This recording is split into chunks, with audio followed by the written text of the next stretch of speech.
Alors, mes chers collègues, nous allons débuter, même si, voilà, non, c'est pas si tôt que ça, mais bon. Alors, nous recevons ce matin Mesdames Josiane Bigot et Elisabeth Thomé. Alors, ça va aller comme ça, oui. On se connaît avec Elisabeth, mais son deuxième nom, c'est pas possible. Voilà. Qui ont rédigé donc le rapport du Conseil économique, social et environnemental, le CESE, sur la protection de l'enfance. Alors, je précise que cette audition fait l'objet d'une captation vidéo et elle est diffusée en direct sur le site internet du Sénat et sera consultable en vidéo à la demande. Alors, mesdames, votre rapport a été initié par une saisine du président du Sénat en date du 21 mars dernier qui portait sur l'application des dernières lois relatives à la protection de l'enfance, c'est-à-dire les lois du 14 mars 2016 relatives à la protection de l'enfant et du 7 février 2022 relative à la protection des enfants. Je précise que cette saisine du président du Sénat fait elle-même suite à une demande de Patrick Kanner, président du groupe socialiste, écologiste et républicain du Sénat. Vous avez été désigné par la commission Affaires sociales et santé du CESE pour conduire ces travaux. Vous avez présenté vos conclusions en réunion plénière du CESE le 8 octobre 2024. Votre rapport, intitulé « La protection de l'enfance est en danger, les préconisations du CESE » et il formule 20 préconisations, a été adopté à l'unanimité. Mesdames, je vais sans plus attendre vous laisser la parole pour un propos liminaire dans lequel vous nous livrerez votre propre vision de la loi de 2005, le bilan que vous tirez de son application et les perspectives dans lesquelles vous inscrivez votre action au sein du gouvernement. Et les membres de la commission pourront ensuite vous interroger et nous commencerons par le rapporteur de la branche famille, Olivier Henno. Et maintenant, c'est à vous.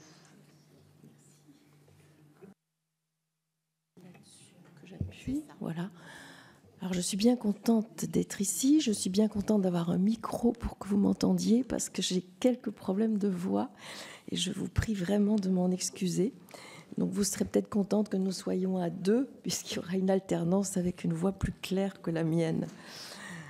Vous avez bien situé l'origine de la saisine. Et effectivement, c'est en usant de ces prérogatives qui lui sont données par la Constitution que le président du Sénat a saisi le CESE de cette évaluation des lois. Je pense que c'est parce que le Sénat avait rendu peu de temps au préalable, un an avant, puisque c'était en juillet 2023, si je ne me trompe pas, un rapport déjà sur cette question, et qu'il a sans doute paru opportun de saisir cette dite troisième assemblée des citoyens et des corps constitués qu'est le CESE pour se prononcer à son tour sur les lois sur la protection de l'enfance. Le bureau du CESE a décidé de confier cette mission à la Commission des affaires sociales, alors qu'au départ, il était à un moment donné question d'une commission ad hoc, mais ça a été très vite la Commission des affaires sociales. Alors, je me permets juste de dire à ce moment-là que je ne fais pas partie de la Commission des affaires sociales, je suis dans la Commission éducation, et j'ai rejoint la Commission des affaires sociales pour ce rapport. La raison en étant que donc je vais me présenter de ce fait et vous dire que j'ai un passé de magistrat, de juge des enfants en particulier, et qu'à partir de ma retraite, déjà auparavant, mais à partir de ma retraite, je me suis beaucoup engagée dans la protection de l'enfance et j'ai été présidente de la CNAP, la Fédération des associations de protection de l'enfance. Cette CNAP a été désignée lorsque le CESE a été revu en 2021 pour siéger au CESE avec donc le seul poste de la protection de l'enfance.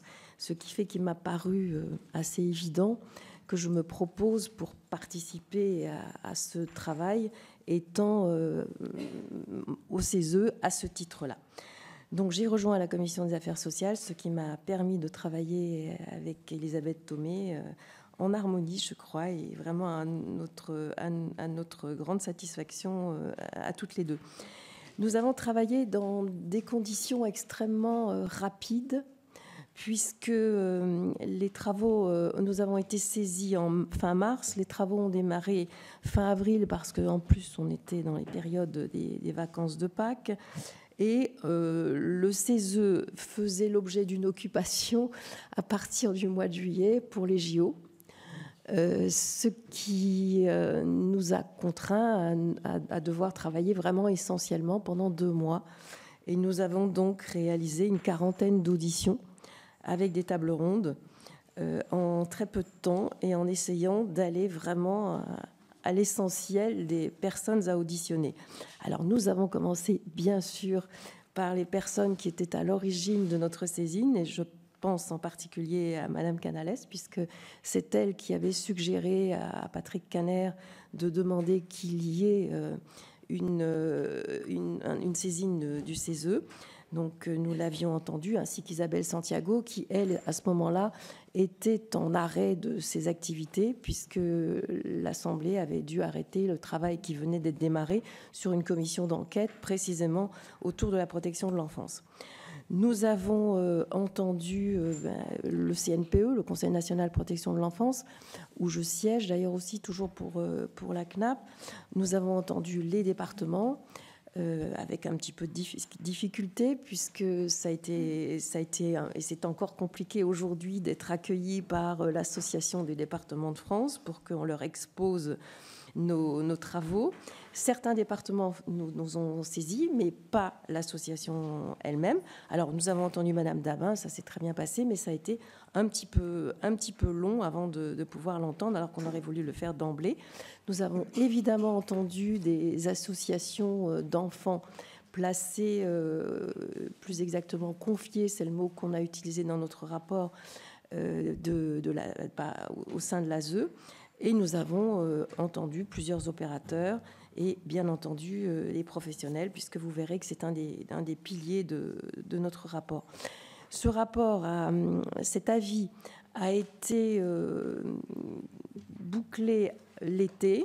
Il a été soumis déjà au CESE le 8 octobre et il a fait l'objet d'un vote très favorable, puisque nous avions une unanimité moins une abstention.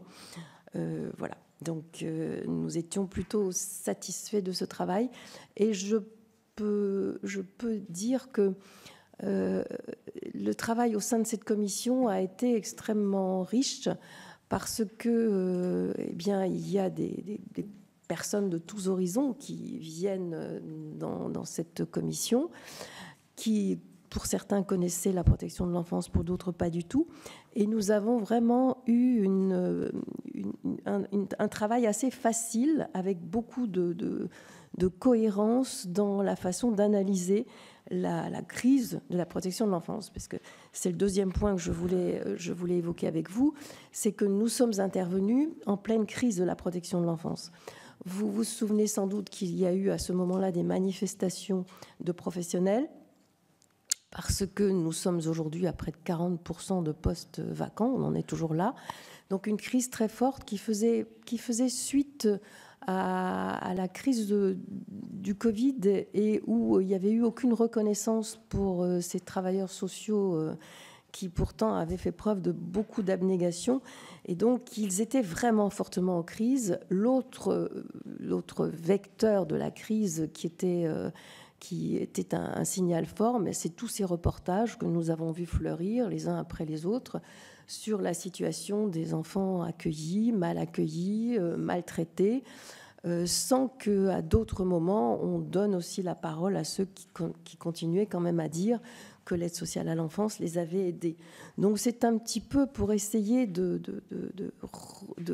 redire quelle est la capacité, quelle devrait être la capacité de notre État à prendre en charge les enfants de la protection de l'enfance, mais à quelles conditions et avec quelles corrections que nous nous sommes engagés dans ce travail. Et si vous voulez, pour nous, il nous est très vite apparu qu'on était au cœur d'un vrai déficit d'une ambition collective sur la protection de l'enfance. avec une désorganisation complète sur la gouvernance. On vous expliquera quelles sont les propositions que nous faisons, avec évidemment l'épuisement que j'ai déjà abordé des acteurs et leur manque de moyens, et ce qui amenait à ce que les enfants ne soient plus respectés, à ce que nous ne soyons plus en capacité d'être porteurs de la Convention internationale des droits des enfants, comme nous nous sommes engagés.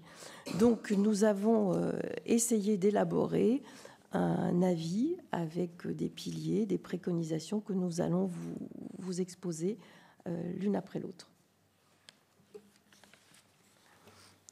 Merci beaucoup, bonjour et merci merci de nous permettre de venir devant la commission présenter ces travaux auxquels, vous l'avez compris, nous sommes très attachés. C'est un sujet qu'on ne traite pas tout à fait comme les autres. Alors, pour poursuivre, avant de vous présenter ces 4 piliers, ce que vient de dire Josiane, quand même, finalement, je crois utile de rappeler quelques chiffres clés. J'espère ne pas vous offenser en les rappelant, mais quand même, chaque fois qu'on les entend, on réalise l'ampleur du sujet. On a 380 000 enfants en France qui relèvent de l'aide sociale à l'enfance. En août dernier, d'après l'UNICEF, 2 000 enfants dormaient dans la rue. 25% des SDF sont des anciens de l'ASE. Ces anciens de l'aide sociale à l'enfance ont 20 ans d'espérance de vie en moins, selon leur professeure Céline Gréco, qui évidemment documente ce qu'elle explique. 75% des juges disent qu'ils ont renoncé à prendre une mesure de placement faute de place, d'après le syndicat de la magistrature, et 71% des établissements qui accueillent ont des problèmes de recrutement. Le rapport que le Sénat a fait sur le sujet est remarquable. Ces chiffres clés-là, vous les connaissez. Mais quand même, quand on les met comme ça les uns derrière les autres, on se dit que, je ne vais pas dire tout est à faire, mais quand même qu'il y a du travail. Alors, nous, avant de construire l'avis tel qu'on va vous le présenter, il y a eu des débats dans la commission qui nous ont amenés à retenir 2 partis pris. Premier parti pris, le débat de fond sur décentraliser, recentraliser cette politique publique. Nous étions en plein travail quand le rapport Woerth est paru et il proposait donc de recentraliser la protection de l'enfance. Pour nous, très très clairement, le sujet n'est pas là. La vraie question, c'est quel est, au niveau national, le projet que nous portons pour ces enfants qui doivent être accompagnés et aidés. Et la question de la décentralisation ou la recentralisation ne traite pas, traite le moyen, mais ne traite pas fondamentalement la question du projet que nous portons collectivement pour ces enfants. Donc nous avons refusé de rentrer dans ce débat, sans pour autant, Josiane l'a dit, et c'est d'ailleurs le premier pilier, éluder la question de la gouvernance de cette politique publique qui est évidemment absolument centrale. Deuxième parti pris, pour nous, 1 égale 1. Nous ne sommes pas rentrés dans le débat sur faut-il traiter les mineurs isolés qui viennent d'ailleurs, etc., autrement que les mineurs qui, eux, sont des petits Français en difficulté. Non, un enfant égale un enfant, et voilà, à partir du moment où ils sont sur le territoire, nous devons, au titre de l'aide sociale à l'enfance, les prendre en charge. Le premier axe, donc ces 4 piliers, sont les suivants. Premier axe, comment s'attaquer à une forme de désorganisation institutionnelle et aux disparités territoriales qui sont bien réelles. Deuxièmement, comment mieux garantir les droits des enfants. Troisièmement, comment mieux les protéger. Et quatrièmement, comment s'attaquer à un peu l'éléphant qui est au milieu de la pièce, c'est-à-dire les difficultés majeures que rencontrent les structures qui prennent en charge les enfants pour les prendre en charge, déficit de personnel, déficit de formation, turnover, etc. Voilà les 4 piliers donc, de cet avis que nous vous présentons. Et je vous présente d'abord, Josiane prendra le relais, celui qui porte donc sur la gouvernance et sur cette forme de désorganisation institutionnelle et de disparité territoriale. Alors, comme on est au Sénat, il faut essayer de dire les choses avec un peu de rondeur quand même, mais force est de constater que du point de vue de la gouvernance, ça dysfonctionne. Notre constat, c'est que l'État a manifestement confondu décentralisation et abandon. Et évidemment, c'est problématique parce qu'une politique publique décentralisée n'est pas une politique publique à abandonner.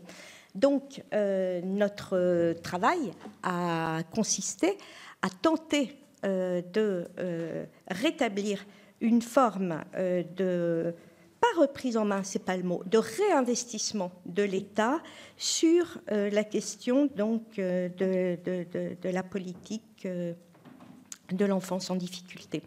Donc, premier axe, comment est-ce qu'on peut mettre fin à ce que nous avons appelé une forme de désorganisation institutionnelle et tenter d'aplanir les disparités territoriales qui sont bien réelles.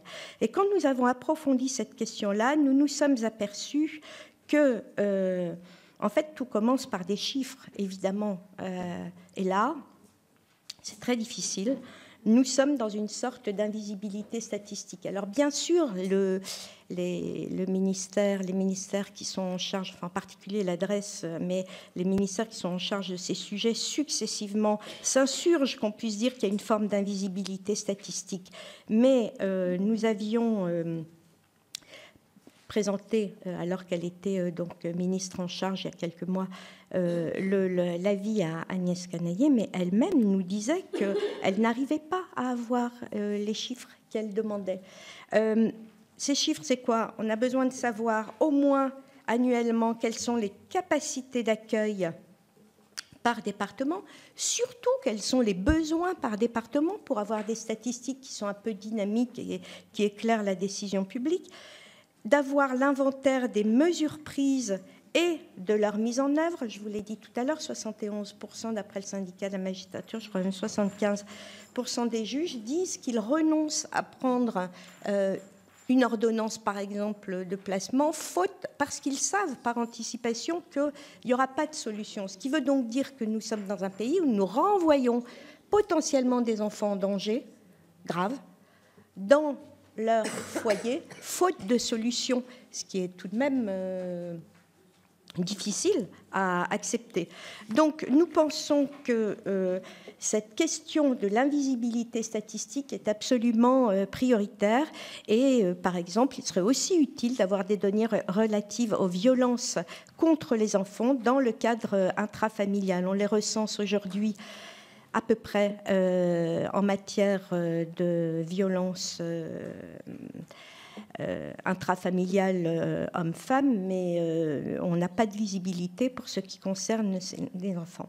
Je vous le disais tout à l'heure, le deuxième point, c'est de voir comment l'État, qui est dans notre République le seul garant de l'égalité de traitement sur le territoire, qui est quand même une promesse républicaine, on va dire fondamentale, l'égalité de traitement sur le territoire, quelle que soit la politique dont on parle.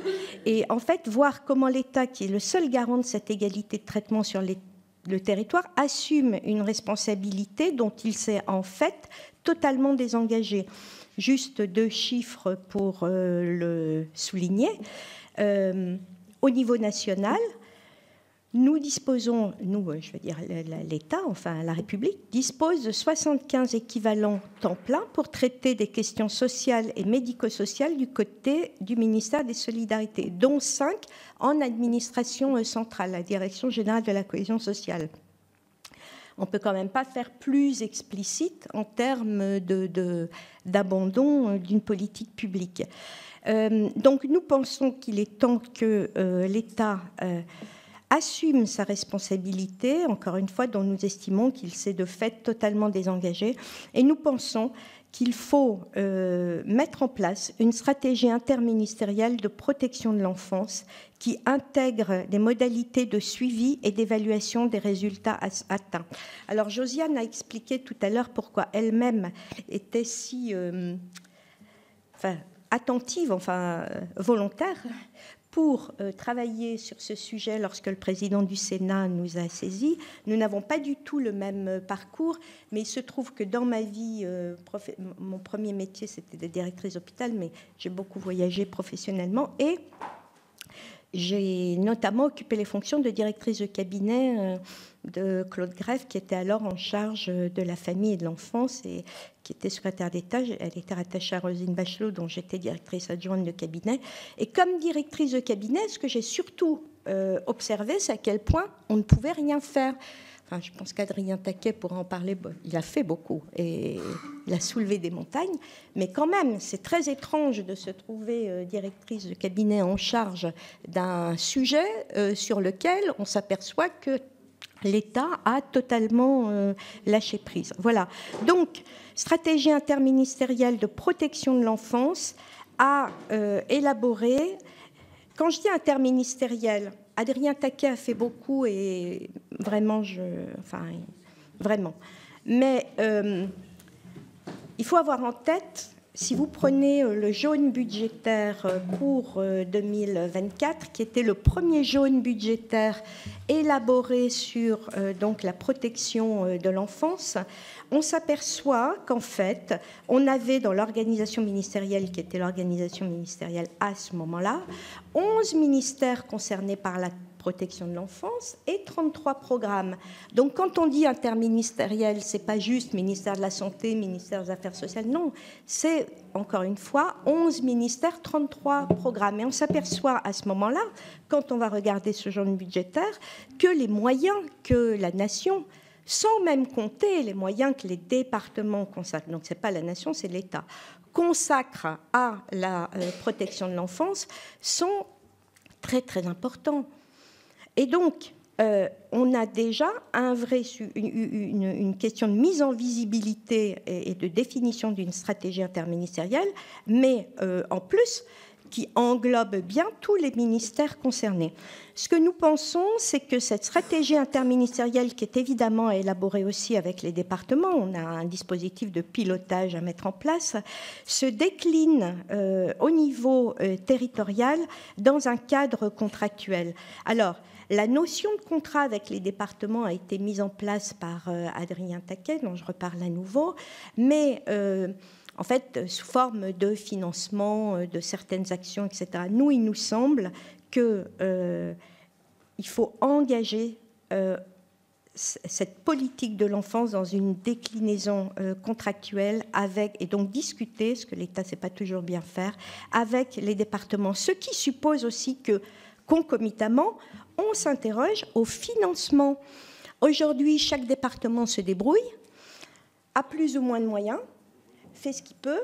Nous, ce qu'on propose, c'est que se mette en place un mécanisme, alors je ne vais pas utiliser le mot péréquation, parce que c'est probablement pas, mais qu'on définisse avec les départements des critères d'affectation des ressources qui sont aujourd'hui affectées à la protection de l'enfance, et que donc elles soient recentrées dans un fonds géré par l'État et les départements et réaffectées au département sur la base de critères qui sont des critères objectifs discutés avec les départements, de manière à pouvoir corréler besoins et dotations financières. Aujourd'hui, ce qui est absolument évident, c'est qu'il n'y a aucune corrélation objective, partagée par tous, entre les besoins des départements et les moyens financiers en fait, dont ils disposent. au niveau de la gouvernance territoriale, je vais très vite, hein, mais c'est... Au niveau de la gouvernance territoriale, il nous semble que les comités départementaux de la petite enfance sont les bons espaces de coordination territoriale, parce qu'on a quand même une difficulté, si je puis dire, c'est que la justice, le ministère de la Justice, mais également les juges, sont par construction indépendants, donc on ne leur adresse pas pour exécution des circulaires de mise en œuvre de la politique de l'enfance. Il y a une coordination territoriale qu'il faut absolument mettre en place. Il nous semble que les comités départementaux de la petite enfance sont le bon espace, et donc on propose évidemment leur généralisation. Et puis, nous proposons aussi de mieux représenter les enfants dans toutes les instances de gouvernance, au niveau national, mais aussi au niveau local. Voilà pour l'essentiel concernant ce premier axe, qui, je vous le rappelle, donc s'intéressait à une forme de désorganisation institutionnelle, à une forme d'abandon de l'État, de cette politique publique par l'État, et aux disparités territoriales qu'on ne peut pas accepter, parce qu'encore une fois, la promesse républicaine, c'est l'égalité de traitement sur le territoire, et se contenter de dire c'est comme ça parce que c'est décentralisé et que les départements font ce qu'ils veulent, ce n'est pas une réponse. Un enfant, dans une situation donnée, dans un département donné, doit pouvoir avoir la certitude, on en est loin, que s'il était pris en charge dans un autre département, dans le même contexte, on lui offrirait la même palette de réponses. Voilà. Ça, c'était l'axe 1, faire respecter les droits des enfants. Axe 2, mieux les protéger. Axe 3, Josiane, tu prends le relais. Merci. Alors, je vais vous parler effectivement du sujet de la protection de l'enfance, des sujets de la protection de l'enfance, puisque ce sont évidemment les enfants eux-mêmes. Et vous le savez, depuis 2007, et c'est quelqu'un qui est très connu ici au Sénat qui a porté cette loi, la loi de 2007, avec donc Philippe Bas, qui a voulu mettre l'enfant au cœur du dispositif. Eh bien, depuis 2007, on n'y arrive pas. Donc, on essaye, à notre niveau du CESE, de faire quelques préconisations pour aider à ce que, enfin, ces lois soient appliquées. Parce que ce qui nous paraît, ce que peut-être on n'a pas dit de manière assez claire, c'est qu'en tout cas, l'arsenal législatif est parfait. Il est parfait. Il n'y a rien à y changer. Il faut l'appliquer. Il faut le mettre en musique. C'est ça. Parce que tout est dans la législation, quasiment. Je vais faire 2 petites propositions, mais tout y est quasiment. Donc, je vais aller très vite parce que ce sont des questions que vous connaissez mieux ici au Sénat qu'à d'autres endroits. Vous y avez déjà travaillé, notamment dans cette commission. Il faut évidemment, nous avons fait un certain nombre de préconisations sur les politiques de prévention. Il faut les remettre au cœur. Vous l'avez dit, depuis la loi de 2007, cette prévention fait partie, la prévention spécialisée fait partie de la protection de l'enfance. C'est une obligation pour les départements. Donc, il faut mettre plus de moyens en œuvre pour cette prévention. Il faut beaucoup plus d'actions de soutien à la parentalité. Et il faut, et là-dessus nous avons essayé d'insister effectivement, un repérage précoce.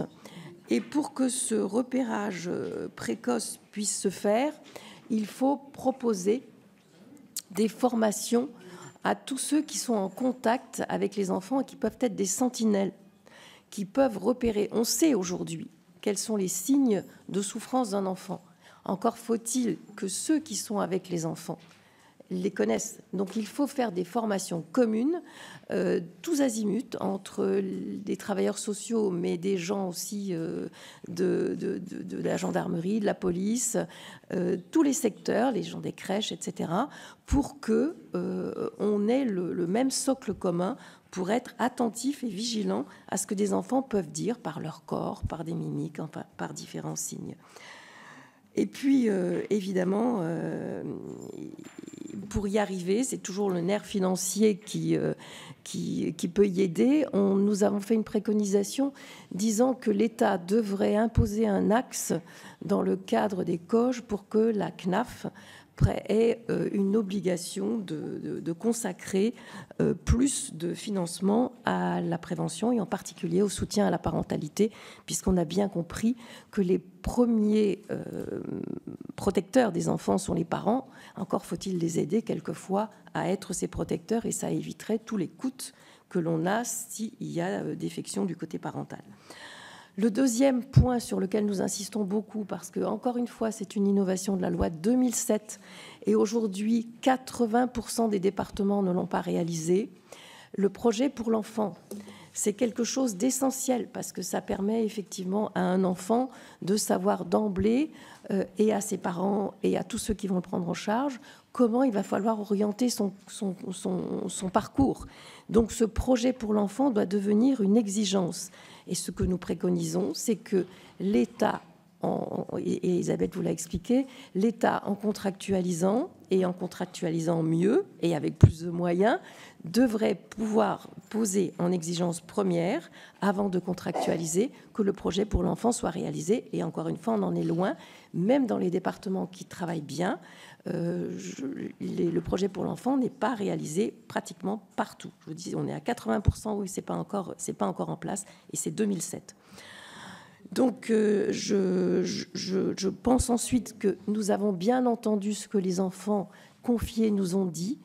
Il faut effectivement mieux adapter. Là aussi, c'est un leitmotiv repris depuis 2007 que Laurence Rossignol a repris dans la loi de 2016, où effectivement on nous dit mais il faut s'adapter aux enfants. L'enfant ne doit plus être une variable d'ajustement d'un système. Il faut que le système s'adapte aux enfants. Évidemment, on en est toujours loin. Donc ce que veulent les enfants, ils le disent très fortement. Ils voudraient surtout des familles d'accueil. En tout cas, ils veulent des petites structures et des structures qui se rapprochent beaucoup plus de la structure familiale, c'est-à-dire plus de placement à l'horizontale, mais un placement vertical, un peu comme font les villages SOS, hein, qui accueillent effectivement des enfants de tous les âges pour recréer un peu quelque chose de l'ordre d'une famille. Ensuite, et ce qui nous est apparu, et vous le savez aussi parce que vous l'avez travaillé ici, c'est la question de la santé de ces enfants, qu'elle soit somatique ou psychique, elle n'est pas suffisamment prise en compte. Vous avez entendu 20 ans d'espérance de vie, c'est quand même énorme. Donc il faut absolument, alors que tout est en place là aussi au niveau législatif, il y a une exigence d'examen, mais il n'y a pas ensuite, cet examen n'est pas pratiqué, il n'est pas suivi. Et donc nous avons demandé à ce que tous ces dispositifs innovants qui sont santé protégée, Pégase, soient vraiment développés, évalués, développés, et qu'on mette une priorité d'accès pour les enfants qui sont des enfants de la protection de l'enfance dans les accueils, notamment au niveau des CMP. Enfin, les enfants, et on se rapproche évidemment de cette question-là de la santé, les enfants qui présentent un handicap, puisque dans la protection de l'enfance, il y a cette double vulnérabilité qui est bien trop fréquente, c'est-à-dire les enfants qui ont besoin de protection et qui en même temps présentent un handicap. Donc là aussi, on propose des préconisations pour dire qu'il devrait y avoir une exigence de collaboration et de partenariat entre l'ARS, les maisons du handicap et la protection de l'enfance. Si nous insistons beaucoup sur les besoins de l'enfant, eh bien, on n'a pas pour autant atteint ce qui est recherché par tout notre rapport et qui est notre ligne conductrice, c'est l'intérêt supérieur de l'enfant. L'intérêt supérieur de l'enfant, pour nous, il se définit comme la déclinaison entre, ou la dialectique, comme on veut, entre les besoins de l'enfant et les droits de l'enfant. Donc, je vais aborder maintenant les droits de l'enfant. Ça sera très rapide. Nous faisons quelques préconisations pour dire que pour que l'enfant soit entendu, comme les lois l'exigent effectivement, encore une fois, depuis 2007 et 2016, pour qu'il soit au cœur du dispositif, eh bien, il faut l'assister par un avocat. Ça a failli être le cas dès 2007, mais Bercy s'y opposait, alors que c'était dans le projet de loi. Bercy a estimé que c'était trop cher que d'avoir un avocat à côté d'un enfant. Or, je vous rappelle que lorsqu'un enfant est en conflit avec la loi, il a un avocat à côté de lui. Donc, il n'y a pas tellement de raison qu'un enfant qui a besoin de protection n'ait pas un avocat à ses côtés. Et s'il n'a pas d'avocat, et si ses parents ne sont pas en capacité de le représenter, il doit y avoir un administrateur ad hoc. Et cet administrateur ad hoc, là aussi, on vous demande de revoir le statut de l'administrateur ad hoc, parce que pour le moment, il n'est pas défini. et c'est une nécessité. Enfin, une autre de nos propositions, s'agissant des droits des enfants, c'est d'instaurer un contrôle des lieux, puisque tous ces scandales qui ont fait la une des médias se font aussi faute de contrôle. Les conseils départementaux ne sont pas en mesure de les assurer. Les juges ont la capacité de le faire, mais ne le font pas non plus. Enfin, la capacité, je veux dire, ont le droit de le faire, mais pas forcément les moyens, donc ne le font pas non plus. Donc, nous préconisons une autorité indépendante. Ça peut être adjoint aux attributions du défenseur des enfants, comme ça peut être une nouvelle autorité du style du contrôleur des lieux de privation de liberté. Alors, loin de nous, évidemment, l'idée de dire qu'il faut comparer les deux, bien sûr. Voilà. Et puis nous proposons aussi pour les jeunes qui sortent de l'ASE, puisque de nombreux textes sont intervenus, les derniers sont ceux d'Adrien Taquet, pour redire à quel point c'est important de suivre les jeunes qui sortent de l'ASE, puisqu'on sait là aussi que c'est eux qui forment une grande partie des SDF d'aujourd'hui. Eh bien, il faut donc plus de mesures, et elles sont préconisées par le législateur, mais elles ne sont pas mises en œuvre. Et donc là, on demande que l'IGAS soit chargé d'une inspection pour que ces mesures soient exécutées. Voilà, je m'arrête là sur ces deux piliers. Je laisse la parole à Elisabeth sur le dernier. Intervention très courte. Pas de souci. Donc, je vous le disais tout à l'heure en introduction. Le micro, pardon, j'ai coupé le mien. Je vous le disais tout à l'heure en introduction, on peut réfléchir à la protection de l'enfance autant qu'on veut si on ne s'interroge pas sur la question des professionnels et de la disponibilité, entre guillemets, bien sûr, de ces professionnels. On passe à côté du sujet parce qu'encore une fois, ça explique en partie le fait que 75% des juges disent abandonner toute perspective de mesure. Alors, très rapidement, on a un énorme problème de recrutement, de formalisation et de formation, et de valorisation des professionnels de l'enfance. Ils sont très, très engagés. Il ne s'agit pas du tout de les remettre en question, mais ils sont très souvent découragés. D'abord, la formation. Une formation, mais le rapport du Sénat le disait, donc je ne vais pas insister, mais on a 4000 jeunes en formation, nombre d'entre eux arrêtent, et pour ceux qui sont au bout, la grande désillusion commence quand ils sont affectés, parce qu'en réalité, ils ont été formés de manière très, très théorique, et ils arrivent dans un univers dont la plupart d'entre eux n'ont pas la moindre idée. Enfin, ça s'apprend, le contact avec les familles, les résistances des familles, enfin, on voit bien. Donc, en fait, déjà, un faible nombre de jeunes formés, mais une grande partie d'entre eux qui abandonnent, soit pendant la formation, soit assez rapidement lorsqu'ils ont été affectés.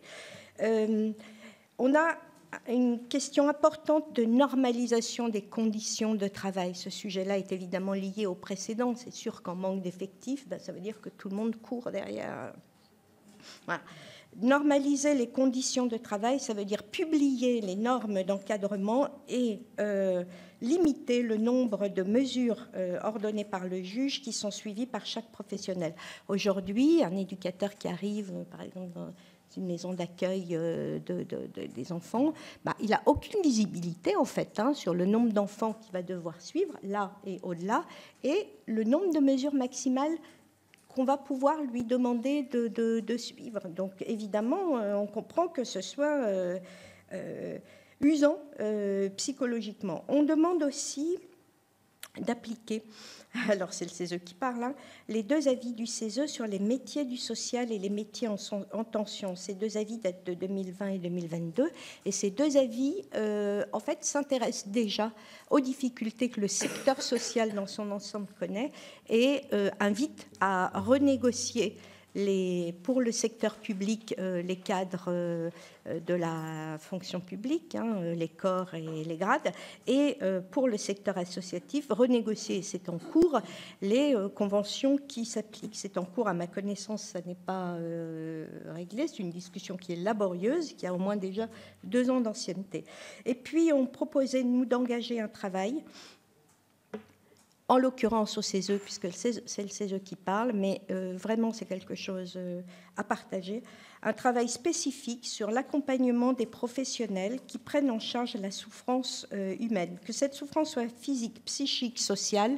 En fait, ces métiers-là doivent appeler des mesures spécifiques de prévention de l'usure professionnelle et aussi de la valorisation des acquis de l'expérience. Quand vous rentrez dans un métier qui est difficile, sans aucune perspective d'évolution, parce que toutes ces compétences spécifiques ne sont pas reconnues dans d'autres secteurs d'activité, ça veut juste dire que l'horizon se ferme et qu'on est piégé dans l'univers qui est l'univers qu'on a choisi.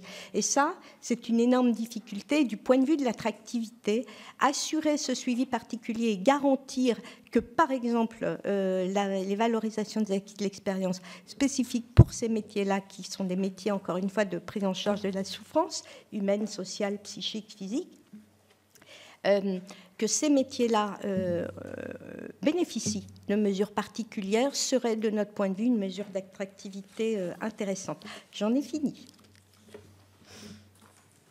Merci beaucoup à toutes les deux. Je vais tout de suite passer la parole à notre rapporteur Olivier Henno.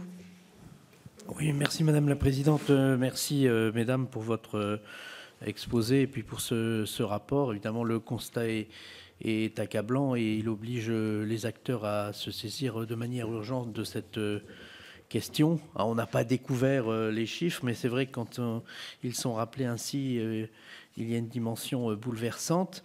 Alors, j'ai deux questions pour laisser aux collègues d'autres questions. D'abord, concernant les assistants familiaux, la profession est en crise depuis plusieurs années. Les effectifs ont baissé de 9% en 6 ans. La démographie connaît un vieillissement important. En 2021, l'âge médian est de 55 ans. Vous avez évoqué la question des disparités territoriales. Oui, je les connais. J'étais 20 ans conseiller départemental du Nord et vice-président. Les départements des Hauts-de-France, d'ailleurs, hébergent 1/6 des enfants accueillis, plus de 10 000, et ils sont en première ligne face à cette pénurie. Et souvent, bien c'est le placement familial qui est requis. Pourtant, comme vous l'indiquez dans votre rapport, ce mode d'accueil présente de nombreux avantages pour les enfants, pour la simple et bonne raison que c'est celui qui ressemble le plus à une vraie famille. Ça doit être encadré naturellement. Et le problème, c'est que malgré la loi du 7 février 2002 relative à la protection des enfants, qui a souhaité améliorer les conditions de travail des assistants familiaux, la crise d'attractivité du secteur perdure. Alors, ce n'est pas le seul et le principal constat de votre rapport, mais avez-vous des pistes pour remédier à cette crise d'attractivité de ce métier? C'est ma première question. Et la deuxième, vous l'avez développée, ça fait écho à nos travaux avec Émilienne Poumerol et Laurence Muller-Braun sur le contrôle des crèches. Je souhaite avoir des précisions sur votre recommandation numéro 15 qui vise à la création, vous l'avez développée, d'une autorité nationale du contrôle des structures d'accueil des enfants. Cette question du contrôle des lieux d'accueil est essentielle, on le sait, et vous pointez du doigt l'absence de procédure de contrôle effective concernant ces lieux d'accueil. C'est inquiétant, naturellement, on en est conscient également. On va rendre notre rapport d'ailleurs au mois de mars. Je note qu'il a fallu attendre près de 2 ans avant que le décret relatif à la désignation de l'autorité extérieure de contrôle prévu par la loi du 2022 ne soit publié. Ce décret d'ailleurs ne précise pas grand-chose concernant ses modalités de désignation et les compétences de cette autorité. Alors mes questions pour compléter votre exposé, ma question, concrètement, qu'avez-vous pu constater concernant l'effectivité du contrôle des structures d'accueil? Vous y avez partiellement répondu, mais si vous pouvez développer.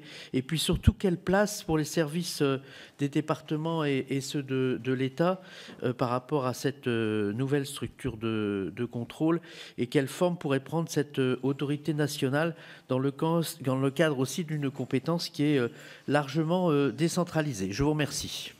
Merci. Je vais passer la parole à notre rapporteure générale, Elisabeth Doineau. Ensuite, je vous donnerai la parole pour les réponses. Et après, pour l'instant, nous avons 5 demandes de prise de parole. Merci Madame la Présidente. Merci Mesdames pour les retours de ce rapport, de ce travail que vous avez exécuté. Et franchement, si vous pouvez grossir la cohorte des personnes qui, justement, s'intéressent à la protection de l'enfance et veulent que ça change, eh bien, écoutez, merci. Vous avez parlé au tout début de l'idée qu'il ne fallait pas partir de est-ce que c'est à l'État, est-ce que c'est les départements. Moi, je voudrais quand même ajouter quelque chose là-dessus, parce que depuis le début que je suis conseillère départementale et que j'ai regardé ce sujet, je me suis interrogée justement sur la décentralisation. Et ce que je me dis, c'est que les départements, quand il s'agit de prendre en charge les collèges, tout le monde le dit, tout ça a été parfait. Vraiment, les collèges ont été rénovés de la meilleure façon qui soit. Quand les départements se sont saisis des routes, de la voirie, pareillement, quasiment. Par contre, quand on leur a donné la protection de l'enfance, là, il n'y avait plus rien à inaugurer. Et donc, là, on voit bien que les choses ont été vraiment très partiellement prises en charge. Et donc, il faut le dire. Moi, je le dénonce, ça. Et comme je dénonce le fait que jamais, dans une décentralisation comme celle-ci, il n'a jamais été donné les moyens aussi aux départements de réaliser leurs ambitions. Parce qu'il faut aussi dire les deux choses. Parce que le Fonds national de la protection de l'enfance n'a jamais été abondé, et cela depuis le début. Alors, quand on n'a pas les moyens, effectivement, on ne fait pas grand-chose. Mais en plus, quand on n'a pas d'inauguration, on ne fait rien du tout. Bon, en tout cas, moi, j'ai des questions par rapport à votre rapport. Et je voudrais dire que dans les dernières évolutions que le Haut Commissariat à l'enfance annoncé par le Président de la République serait essentiellement dédié à la protection de l'enfance. C'est sur ce sujet-là que je voulais vous interroger. Madame la ministre a indiqué qu'il pourrait assurer une approche globale des politiques de protection de l'enfance, sans toutefois donner plus de précisions. Dans ce cadre, comment pourrait s'intégrer au mieux cette nouvelle instance dans la gouvernance déjà complexe de la protection de l'enfance que vous pointez justement du doigt dans votre rapport? Ne risquons-nous pas de complexifier encore davantage son architecture? D'ailleurs, vous avez plus ou moins dit, on a tous les outils, quasiment on a tous les outils, c'est seulement qu'ils ne sont pas effectivement, qu'on a des marges de progression pour les faire bien fonctionner. Je suis assez d'accord avec vous. Ce n'est pas en inventant forcément quelque chose qu'on va finalement mettre en marche une vraie stratégie. Ma deuxième question porte sur un point plus précis et concerne la mise en place des dispositifs de coordination du parcours de soins des enfants confiés à l'ASE, notamment au regard des pathologies de santé mentale. Je pense que là, il y a vraiment un vrai chantier. Ces dispositifs devaient être mis en place en 2025 selon la feuille de route issue des assises de la pédiatrie et de la santé de l'enfant. Je voudrais rappeler qu'en 2020, selon la DGCS, seuls 10% des enfants à leur entrée à l'ASE auraient un suivi médical effectif. Alors que la santé mentale est la grande cause nationale 2025 et une priorité des travaux de notre commission, quel constat faites-vous sur la mise en place de ces parcours de soins et la prise en charge des enfants, même si vous avez un peu évoqué le sujet avec les CMPP? Pouvez-vous nous préciser le contenu de votre recommandation numéro 11 sur le sujet et les évolutions que vous appelez de vos voeux? Merci. Merci. Alors, je vais vous donner la parole pour des réponses efficaces. Oui. Merci.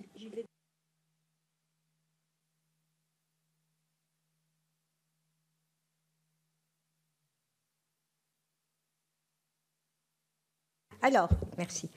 Donc, je commence par la question sur les assistants familiaux.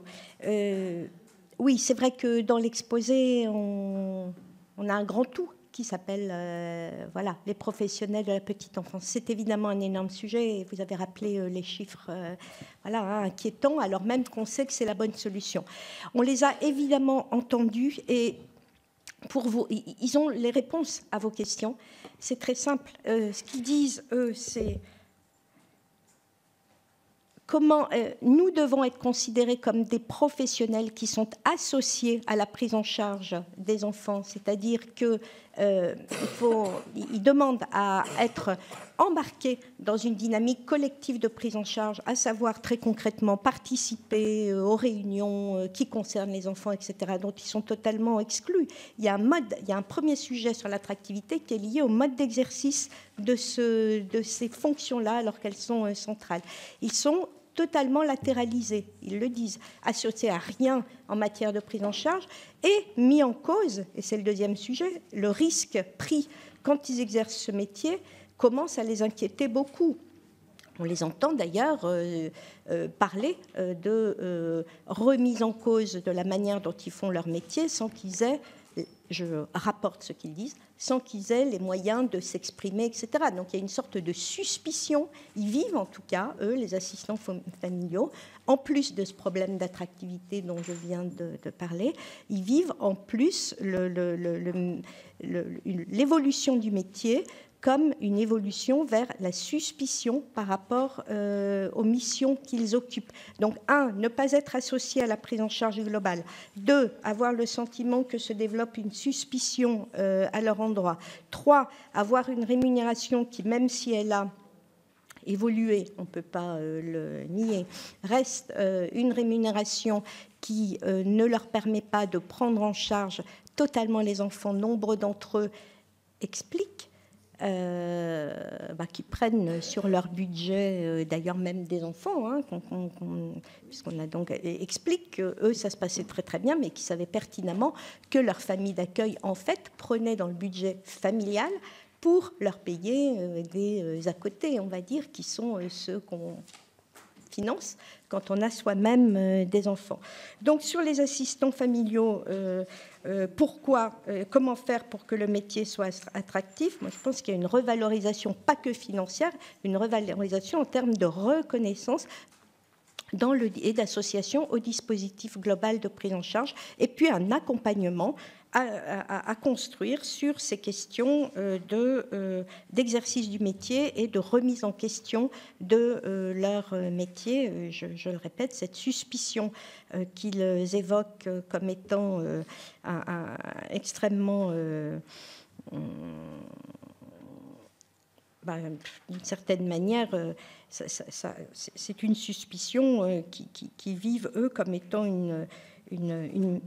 comment dirais-je, une déconsidération, voilà, c'est le mot que je cherchais. Donc, en fait, il y a tout un travail autour de la considération, et ce n'est pas que la considération matérielle. Voilà.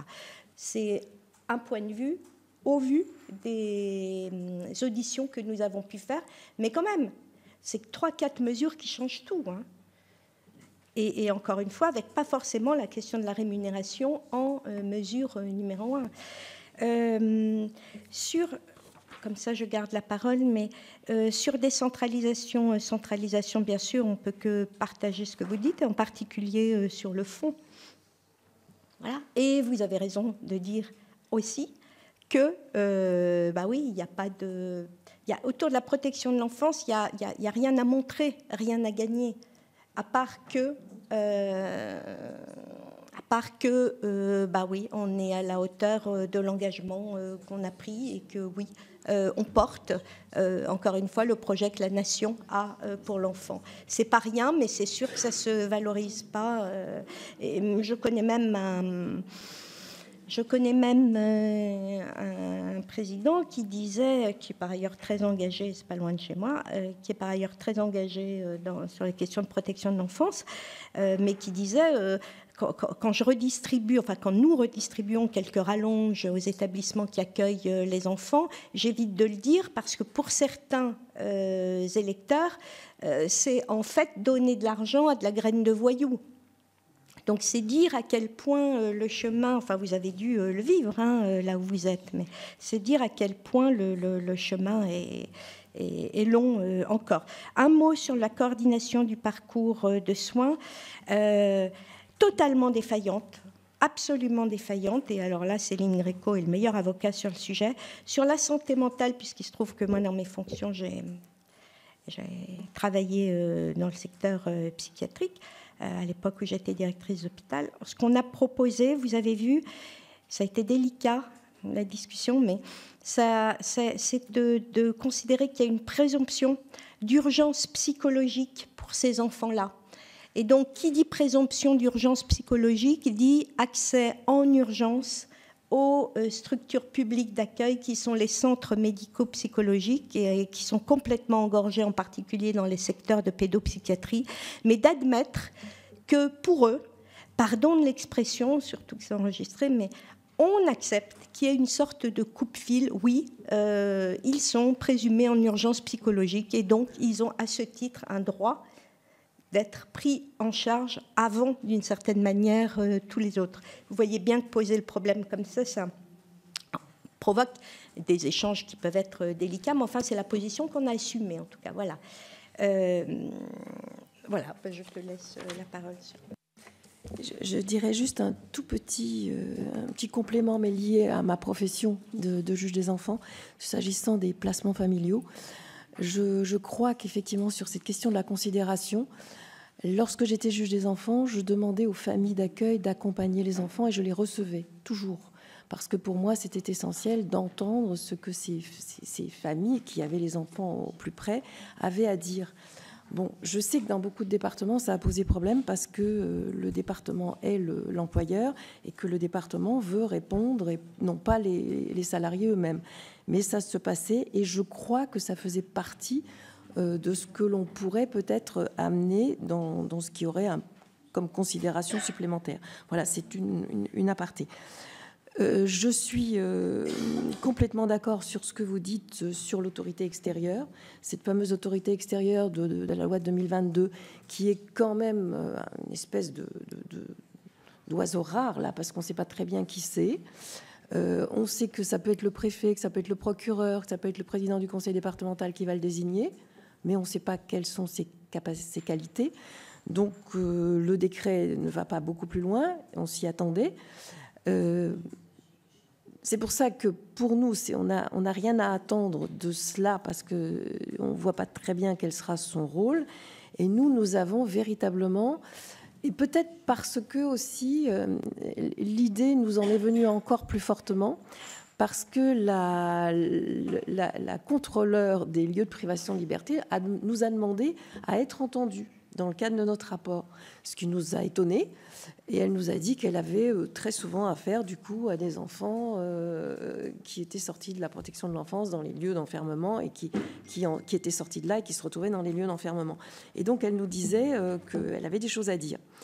Et c'est comme ça que nous nous sommes dit, mais au fond, pourquoi ne pas créer une autorité à l'identique qui aurait des moyens et qui serait en capacité d'aller à tout moment contrôler. Alors restera la difficile question, mais ça on le laissera aux législateurs, la difficile question de savoir comment aller contrôler dans les familles. Parce qu'il y a le placement familial. Là-dessus, c'est vrai que nous sommes discrets. Nous ne disons rien parce que c'est sans doute compliqué. Voilà. Donc, mais en tout cas, le constat, il est certain. Les départements ne le font pas, ils ne sont pas en capacité de le faire, et c'est peut-être pas à eux de le faire non plus. Les magistrats ne le font plus, ils l'ont fait, il fut un temps, mais ils ne le font plus. Ça peut être les procureurs comme les juges des enfants, les deux ont cette mission. Ils le font très peu, alors qu'ils doivent faire des rapports tous les ans, mais je pense qu'ils ne les font plus. Donc, il est impératif qu'il y ait quelqu'un. Alors, pourquoi pas le défenseur des enfants? Pourquoi pas? Mais pour nous, c'était plus symbolique encore de créer une nouvelle entité.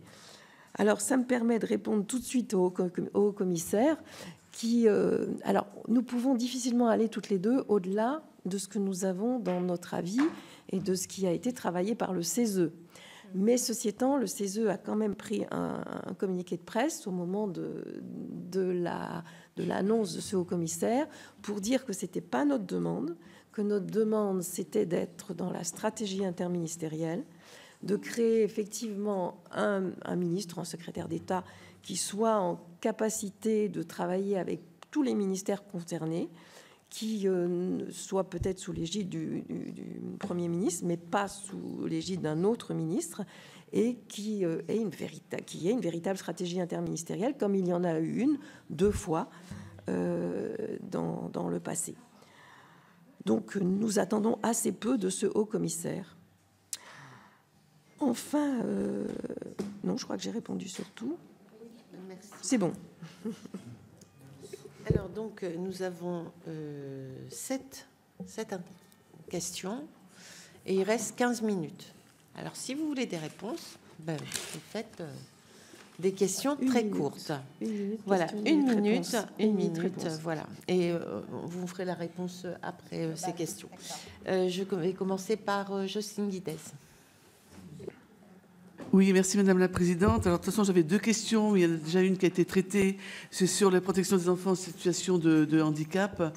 Voilà, donc je ne vais pas vous la reposer. Donc je vais aller directement sur la protection de l'enfance en Outre-mer. Alors que la loi du 7 février 2022 prévoyait l'adaptation par ordonnance de la protection de l'enfance dans les Outre-mer, vous indiquez que le gouvernement n'a pas jugé nécessaire de publier cette ordonnance dans le délai prévu. De nombreux rapports soulignent des besoins accrus et des inégalités persistantes en matière de moyens, de structures et d'accès aux droits pour les enfants dans ces territoires. Quel constat chiffré pouvez-vous dresser sur la situation de la protection de l'enfance dans ces territoires par rapport à la métropole? Capacité d'accueil, délai, personnel. Alors si on en manque ici, je crois que là-bas c'est beaucoup plus. Quel mécanisme spécifique recommandez-vous pour garantir l'égalité de traitement entre la métropole et les Outre-mer? Je vous remercie. Merci. Qualifié. Merci Madame la Présidente. Merci Mesdames. Tout d'abord pour votre clémence vis-à-vis des départements qui font ce qu'ils peuvent. Ma question va être très simple en matière de prévention, parce que là on voit les chiffres augmenter. Je n'ai pas parlé de l'EMNA qui pose un problème spécifique, mais c'est important d'en parler quand même. Quelles sont les caractéristiques de ces enfants ou de leur famille? Est-ce que vous êtes penché sur cette question pour essayer de voir si une prévention ciblée peut être intéressante? Merci. Merci. Brigitte Devésa. Oui, très rapidement. Merci Madame la Présidente. Beaucoup de choses ont été vous avez déjà répondu en partie, parce qu'il y aurait beaucoup de questions. On a parlé de l'arsenal juridique, évidemment, qui semble évidemment bien développé, ok, mais malheureusement, l'exécution peine à se mettre en place. Et là, dans le rapport que vous avez fait, je l'ai lu, vous préconisez la création d'un code de l'enfance. Alors, expliquez-moi concrètement comment ce code permettrait-il d'améliorer la protection de l'enfance à législation et à moyens constants quand on voit que l'arsenal existant ne fonctionne pas. Merci. Merci. Xavier Iacovelli. Oui, mais merci Madame la Présidente, merci Mesdames pour ce rapport, mais j'ai envie de dire, et c'est pas à vous faire offense, c'est un énième rapport sur la protection de l'enfance qui, depuis 2007, fait des constats, propose des solutions, mais qui ne sont jamais appliquées. En tout cas, on essaie petit à petit de faire avec des lois, la loi de 2007 de Philippe Bas, la loi de Laurence en 2016, la loi de Taquet en 2022. En fait, c'est la politique des petits pas, alors que ça mériterait une révolution, en fait, la question de la protection de l'enfance. Et honnêtement, je trouve que c'est même déprimant, en fait, d'avoir encore un rapport qui fait les mêmes constats. Vous relevez les problèmes de gouvernance, sur recentralisation, décentralisation, reconcentration. Moi, j'ai déposé une proposition de loi, donc là, pour le coup, tout le monde sait ma position là-dessus. Mais aujourd'hui, quand on a 101 politiques différentes de la protection de l'enfance, et que je ne parle même pas des départements qui, par choix, décident de mettre de côté cette politique sociale, mais je parle de ceux qui ont envie de s'investir sur cette politique sociale. On n'a pas le même accès aux droits d'un département à l'autre. On traverse, je prends mon exemple, les Hauts-de-Seine, Paris, on n'a pas la même politique de protection de l'enfance. Et ça, pour le coup, dans un pays comme le nôtre, je trouve que c'est inadmissible et que l'État s'est défaussé sur les départements pendant les lois de décentralisation. C'est d'ailleurs la seule politique sociale qui est entièrement décentralisée, où l'État ne prend plus ses responsabilités. Et d'ailleurs, le nombre de TP que vous avez pointé dans votre rapport le démontre bien. Et je pense que là, il y a un vrai sujet d'égalité, d'accès aux droits pour ces enfants qui sont, encore une fois, les enfants de personne, mais qui sont surtout les enfants de la République, en fait, et qu'on est censé protéger. Vous relevez 71% des juges qui renoncent à prononcer des mesures de placement et de protection parce qu'ils savent qu'on ne va pas pouvoir les exécuter. Mais enfin, dans quel monde, en fait? On a l'impression d'être un pays du tiers-monde, quoi, avec ce genre de chiffres. La question de la reconnaissance, j'essaie de faire vite, mais la reconnaissance des assistants familiaux, effectivement, vous avez raison, Madame Bigot, puisque la question c'est aussi associer, comment est-ce qu'on associe les assistants familiaux, non pas seulement à être seulement des gardiens des enfants, mais participer à la vie, y compris quand on passe devant le juge, lorsqu'on est à l'ASE, et que ce n'est pas seulement le représentant de l'ASE qui n'a pas le temps de voir les enfants, parce qu'encore une fois, il n'y a pas de normes qui leur fixe un nombre exact de dossiers à suivre. Je pense que là, il y a un problème de reconnaissance de ce métier. La question de la formation, vous avez raison. Je prenais juste l'exemple la dernière fois du BAFA. On forme chaque année 50 000 jeunes au BAFA. Il n'y a même pas un module de détection des violences intrafamiliales, de questions de protection de l'enfant. On ne les forme même pas. C'est 50 000 jeunes, 50 000 ambassadeurs qui nous permettraient de former là-dessus. Sur l'arsenal législatif, vous en avez parlé, mais oui, les lois... Un petit peu plus court, monsieur Iacovelli, s'il vous plaît. Non, mais oui, je prendrai le temps, pardonnez-moi, Présidente, mais là, pour le coup, je vais aller jusqu'au bout. On a l'arsenal législatif, mais quand on a à la fois les départements qui n'appliquent pas ce que le législateur vote et le gouvernement qui n'applique pas les décrets, enfin, en tout cas, qui ne publie pas les décrets d'application, je pense qu'il y a un vrai sujet. Donc, c'est une administration qui n'a ni moyens, ni normes, ni obligations, ou plutôt des obligations, mais sans contrôle.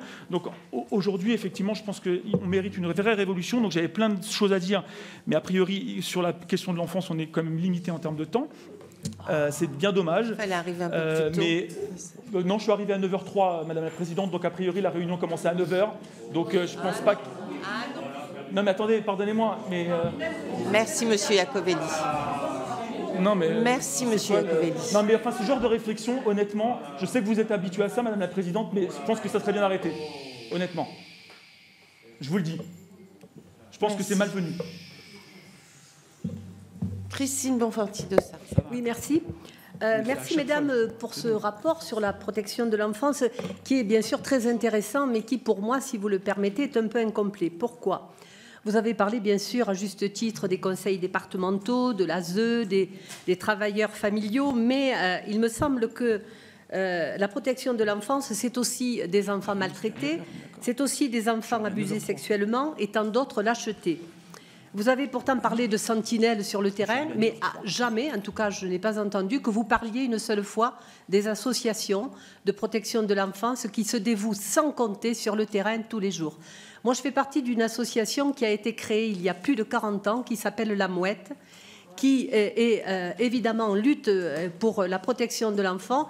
Nous sommes aussi administrateurs ad hoc, donc nous travaillons avec les magistrats, avec les procureurs, mais on n'en parle pas. Alors moi, ma question est de savoir si, pour ce rapport, vous avez auditionné des associations.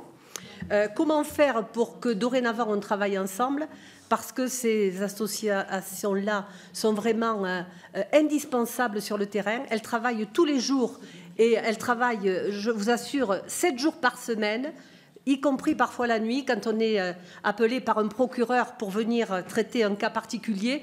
Donc moi, je voudrais d'abord qu'on mette un peu plus en avant ces associations, et puis que faire pour qu'on puisse travailler enfin ensemble sur le terrain. Merci. Laurence Rossignol. Merci. Comme j'ai compris que le temps qui nous était imparti était très court, d'abord remercier les rapporteurs. Oui, je crois qu'elles ont entendu des associations de protection de l'enfance, mais je pense qu'on peut analyser et poser un diagnostic sur le dysfonctionnement global de la protection de l'enfance, et puis après, dans le dysfonctionnement systémique, il y a des dysfonctionnements spécifiques. La question, par exemple, de savoir comment on contrôle la qualité dans les familles d'accueil fait partie de ce que j'appelle, moi, les dysfonctionnements, mais intéressons-nous d'abord aux dysfonctionnements systémiques. Comment vous dire, vu qu'on a 1 minute, en 2 mots, Elisabeth Doineau a posé un juste diagnostic. Moi, j'avais l'habitude de dire, j'ai jamais vu un président de département être battu ou réélu sur son bilan en matière de protection de l'enfance. Donc, à partir de là, voilà. Deuxième chose, dans un certain nombre de départements aujourd'hui, c'est les premières dépenses sociales. C'est le cas du département de la Gironde. L'ASE est le premier poste de dépenses sociales. Donc, on ne peut pas non plus dire que les départements sont totalement inactifs. Troisième chose, on n'a pas le temps d'en parler. Je voudrais poser une question, non pas à vous, mesdames les rapporteurs, mais savoir quelle est votre position sur ce que je vais dire. Quand la majorité sénatoriale va-t-elle se décider à mettre en place une délégation aux droits de l'enfant au Sénat identique à la délégation aux droits des femmes, aux entreprises, les pauvres petites entreprises qui souffrent beaucoup, comme chacun le sait, et qui méritent une délégation, ce que je ne conteste pas, mais je pense que les enfants souffrent autant que les entreprises dans ce pays. Et la majorité sénatoriale s'obstine à refuser la création de cette délégation, ce qui fait que quand on en parle comme ce matin, on a une heure un quart pour en parler. Donc il n'y a nulle part au Sénat où on puisse se consacrer à l'évolution du système de protection de l'enfance. Que penseriez-vous, mesdames les rapporteurs, d'une délégation droits de l'enfant au Sénat ? Merci. Marion Canales. Merci d'avoir souligné, mesdames les rapporteurs, que l'invisibilité statistique organise notre cécité collective et donc conclut au silence, parce que c'est un véritable sujet. Aujourd'hui, il y a une demande de votre part de stratégie interministérielle. Est-ce qu'une loi de programmation pluriannuelle sur les moyens alloués à la protection de l'enfance ne vous semblerait-il pas une piste, puisqu'aujourd'hui, on est face à quand même des urgences, et notamment le plan pouponnière, puisque je rappelle qu'une génération complète des 0-18 ans rentre à l'ASE chaque année. Donc il faut peut-être prioriser les urgences dans les urgences. Est-ce que ça ne fait pas partie de votre rapport? Est-ce que ça avait été envisagé? Et puis, je veux rappeler aussi, je ne pense pas que ça figure, mais j'ai peut-être raté, que les assises de la pédiatrie avaient attesté un effondrement de la recherche en matière de pédiatrie. Donc, essayons de prendre le sujet à la base. Qu'en est-il des moyens alloués à la recherche? Et enfin, je trouve qu'il y a un acteur qu'on ne mentionne pas suffisamment, ce sont les régions, parce qu'on parle beaucoup évidemment des départements qui dépensent plus de 11 milliards. On parle beaucoup de l'État qui devrait venir faire une cohérence nationale. Cela étant, pour les travailleurs sociaux et le manque de personnel, il y a évidemment le bâti, il y a évidemment les plans pouponnières, etc. Mais il y a le personnel. Et aujourd'hui, pour fidéliser, rendre attractif, il faut des plans de formation. Et les régions, selon moi, sont des autorités qui ne parlent jamais des formations de travailleurs sociaux. Et est-ce que c'est quelque chose, l'ARF, quelque chose avec qui vous avez pu discuter de finalement les conclusions de Mathieu Klein et de son grand plan qui aujourd'hui doit caler un bureau quelque part puisqu'il n'en a toujours pas été suivi d'effet. Merci. Et enfin Jean Sol. Oui, Madame la Présidente. Mesdames, merci pour vos éclairages sur votre rapport. Moi, j'ai trois remarques et trois questions. Vous avez parlé effectivement d'accompagnement des professionnels médico-sociaux. Mais sauf erreur de ma part, il semblerait qu'il y ait 30 000 postes à l'heure actuelle qui soient vacants. Qu'envisagez-vous, en tout cas, que proposez-vous en la matière? Parce que c'est bien joli d'accompagner les professionnels, mais encore faut-il en avoir en nombre suffisant et en qualité au niveau des compétences en particulier. Vous avez évoqué aussi le fait que 75% des juges ne s'engageaient pas, en tout cas ne prescrivaient pas un certain nombre de mesures au regard des capacités d'accueil et des dispositifs offerts, mis en place. Mais il semblerait, là aussi, sauf erreur de ma part, que nous n'ayons pas assez de juges d'enfants. Est-ce que le fait d'avoir un nombre de juges insuffisant peut avoir en tout cas un impact sur le fait que 75% d'entre eux n'envisagent pas, en tout cas ne prescrivent pas de mesures? Et enfin, une quarantaine % de détenus ont fait l'objet d'une assistance éducative, d'une mesure d'assistance éducative dans leur enfance, selon une étude de la Fédération régionale de recherche en psychiatrie et en santé mentale dans les Hauts-de-France. Est-ce que vous avez pu évoquer, en tout cas travailler sur cette question, et en l'occurrence, que proposez-vous? Je vous remercie. Merci. Alors, mesdames, c'est à vous. Je vais commencer. De manière efficace. Absolument. Et en regroupant... Pardon ? Oui, en regroupant quelquefois les questions. Alors d'abord sur les sujets de formation, région, accompagnement. On a parlé d'accompagnement, c'est vrai. Alors, les régions. Nous sommes partis, peut-être à tort, mais du principe qu'il n'y avait pas de problème d'offre de formation, qu'il y avait un problème de recrutement sur ces formations. Et s'il y a un problème de recrutement sur ces formations, c'est qu'il y a un problème d'attractivité des métiers. Ça a été le chemin que nous avons emprunté, mais peut-être on aurait pu en effet faire mieux. Et donc, de ce fait, nous n'avons pas considéré que la région, en tant qu'institution chargée de la formation, devait être interpellée sur l'offre de formation. Mais encore une fois, peut-être à tort. En tout cas, le chemin que nous avons pris, c'est celui-là. Et alors, pour répondre... cet accompagnement, L'attractivité du métier est à la base de tout. On en a parlé. L'attractivité du métier, c'est beaucoup la considération qu'on a collectivement pour un métier, la considération que perçoit la personne qui exerce ce métier. Si les conditions de travail sont celles qu'on décrivait tout à l'heure, c'est-à-dire on ne sait pas de combien d'enfants on va pouvoir être chargé, on ne sait pas de combien de mesures on va devoir répondre, etc. Si on n'a aucune perspective professionnelle, si en termes d'usure professionnelle sur ces métiers à très très forte charge mentale, je parlais tout à l'heure de manière générique des métiers de la souffrance humaine, physique, psychique, sociale, on est laissé à renvoyer à soi-même, bah oui, il ne faut pas s'étonner derrière qu'il ne se passe rien, qu'on ne recrute pas et qu'on ne fidélise pas une fois qu'on a recruté, puisque le taux de départ de ces professionnels est important. Donc voilà, ça c'est une première réponse. Sur la question de la loi de programmation pluriannuelle, bien sûr, ça peut être un excellent outil. Nous, on dit une stratégie interministérielle, mais si une loi de programmation est le vecteur d'un projet national, c'est-à-dire explique et programme le projet que collectivement nous définissons comme le projet de la nation pour ces jeunes. Aujourd'hui, ce projet brille surtout par son absence, puisqu'on voit bien que c'est abandon à tous les étages, sauf, bien sûr, je parle les étages institutionnels, évidemment les départements qui sont en charge, avec néanmoins ces fortes disparitions territoriales. Sur la délégation droits de l'enfant, je laisserai Josiane répondre, parce que je suis 100% d'accord avec ce qu'elle va dire, quoi qu'il en soit, mais surtout parce que ce qu'elle va dire est bien. Et donc, le dysfonctionnement systémique dans le global et s'attaquer à chacun de ces dysfonctionnements systémiques, je trouve que c'est une bonne feuille de route, en fait, pour nous tous. C'est le énième rapport, c'est vrai. Il manque les associations, on les a entendues. En fait, pour faire court aujourd'hui, s'il n'y avait pas d'association, il n'y aurait vraiment plus rien. Voilà. Donc on partage tout à fait, on les a bien sûr entendus, peut-être, et si c'est le cas, nous le regretterons, je crois. Le rapport est très inspiré par ce qui a pu nous être dit, et on a parfaitement compris que sans association aujourd'hui, il y aurait juste plus rien.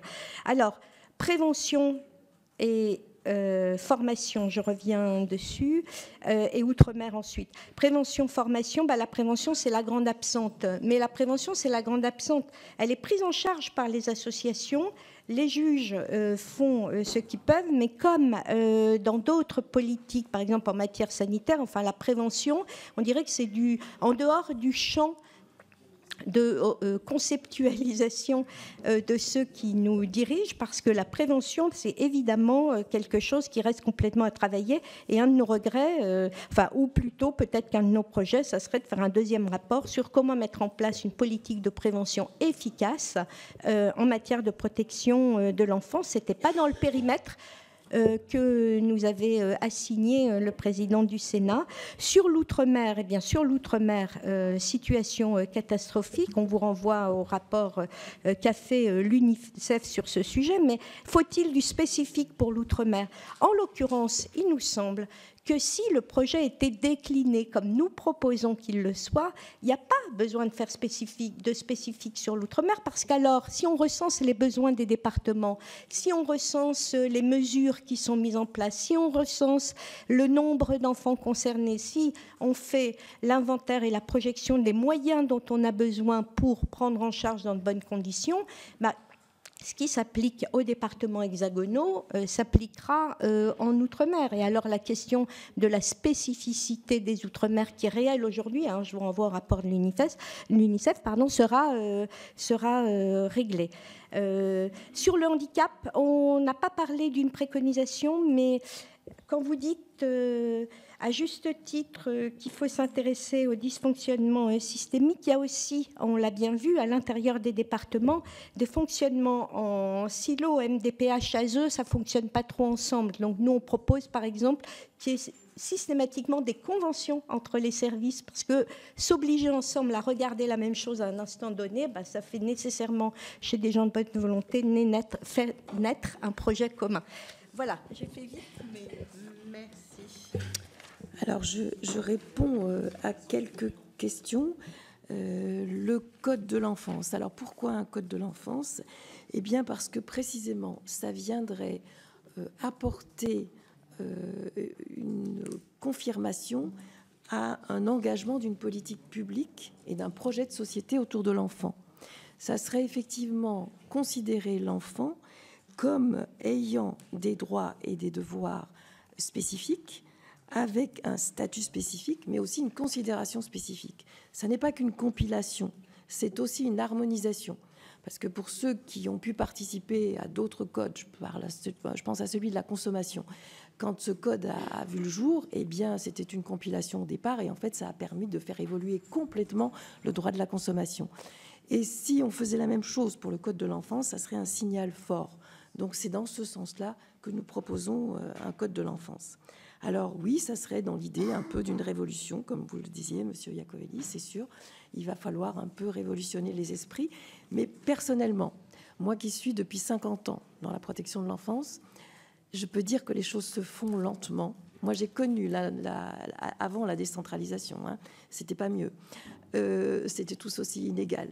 Donc, moi, je crois que les choses se font lentement et en tout état de cause. Ce qui me paraît aujourd'hui important, pour répondre aussi à ce que vous disiez sur les conseils départementaux, aujourd'hui, un conseiller départemental, lorsqu'il est en campagne, parle de la protection de l'enfance. Il ne le faisait jamais jusqu'à il y a à peu près 15 ans. Donc, c'est déjà un plus. Alors, évidemment, il n'est pas élu là-dessus. Je suis complètement d'accord avec Laurence. Mais en tout état de cause, il en parle. Il sait ce que c'est, ce qui est déjà un progrès énorme. Sur les associations, évidemment, madame, nous les avons entendues. J'ai d'ailleurs dit lors de ma présentation que je suis au CESE parce que je représente les associations de protection de l'enfance. Je représente la fédération, la CNAP, et qu'une des premières à être entendues, ça a été justement la CNAP.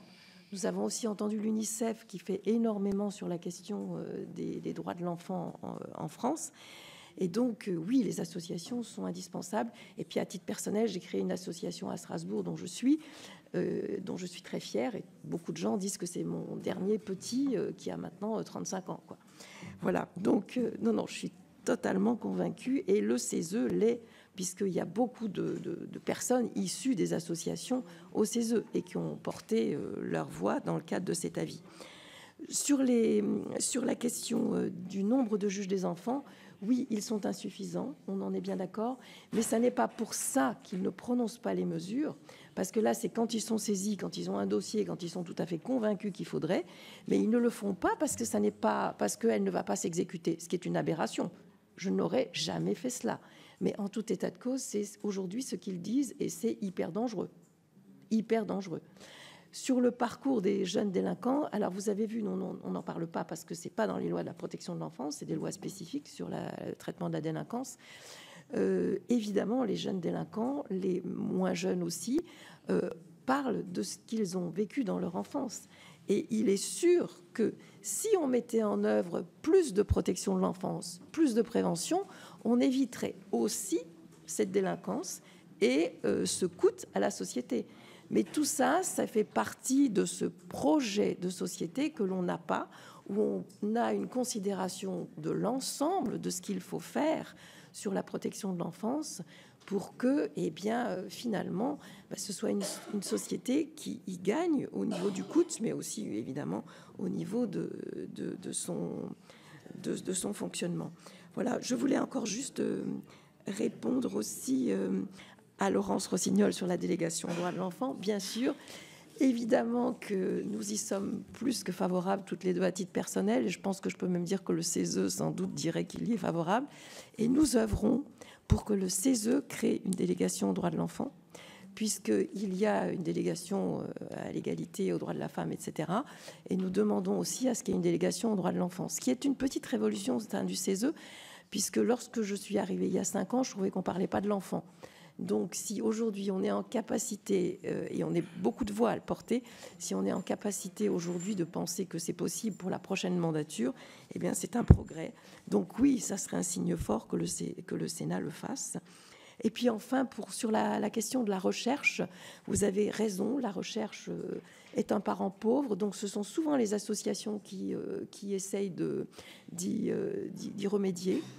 Beaucoup d'écoles de travail social, Beaucoup, là, il se trouve que la CNAP a financé un certain nombre de recherches aussi, notamment sur l'outre-mer, sur la scolarisation outre-mer. On a fait une recherche importante parce que lorsque j'étais à Mayotte, le préfet, le recteur nous avait dit qu'il n'y avait pas de problème de scolarisation. Or, nous avions vu que c'était les associations qui assuraient la scolarisation parce qu'il n'y avait pas assez de place dans les écoles. Donc, on nous a demandé de le prouver et on a fait une recherche. Et effectivement, avec l'université de Lyon, on a réussi à établir qu'il y avait énormément d'enfants qui n'étaient pas scolarisés parce qu'il n'y avait pas de place dans les écoles. Et puis, juste pour vous dire que ça faisait aussi partie de la mission du GIP, France Enfance Protégée, et qu'on espère bien que cette mission-là, le GIP s'en emparera, de mettre en place des recherches. Merci beaucoup, mesdames. Je vais passer la parole à Monsieur le Président. Merci, Madame la Vice-présidente. Merci, Mesdames, en tout cas, pour votre intervention ce matin. Je suis vraiment désolé, j'avais une réunion au ministère de la Santé en même temps avant le Conseil des ministres, donc je n'ai pu être présent pour cette audition, mais j'ai lu attentivement le rapport et je voulais vraiment vous remercier pour la qualité de vos travaux, qui a d'ailleurs fait écho avant votre intervention, qui a déjà fait écho ici au Sénat au regard des conclusions que vous avez évoquées. Simplement, peut-être pour réagir sur le débat de la délégation, et c'est peut-être un message que je peux faire passer. D'abord, je crois que cette demande qui vient du président du Sénat montre pour que le président du Sénat, que notre institution est attachée à cet enjeu-là et que nous sommes conscients à la fois des difficultés et surtout du chemin à parcourir. Voilà. Mais c'est vrai qu'à un moment donné, il y a un vrai débat de politique générale et puis de vision globale sur ces enjeux-là. Pour le sujet de la délégation, qui est un sujet qui revient, si je peux me permettre juste un conseil, je le dis ça de façon très humble, puis c'est ce que j'ai fait lorsqu'on a mis en place la délégation, vous savez, au groupe d'études sur les personnes en situation de handicap. Je pense que déjà créer un premier groupe informel avec des personnes de tous les groupes politiques pour travailler sur les sujets serait une bonne approche pour ancrer le principe autour de tout ça. Voilà. Mais pour l'instant, je pense que c'est peut-être la première phase. C'est ce que j'ai fait à l'époque, moi, pour le groupe d'études de handicap. C'est comme ça qu'on a pu pousser. Mais voilà, en tous les cas, le sujet est un sujet qui est sur la table et qui nous donne en tout cas beaucoup de responsabilités. Et un grand merci pour votre intervention. Merci à vous.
Pour conclure cette matinée,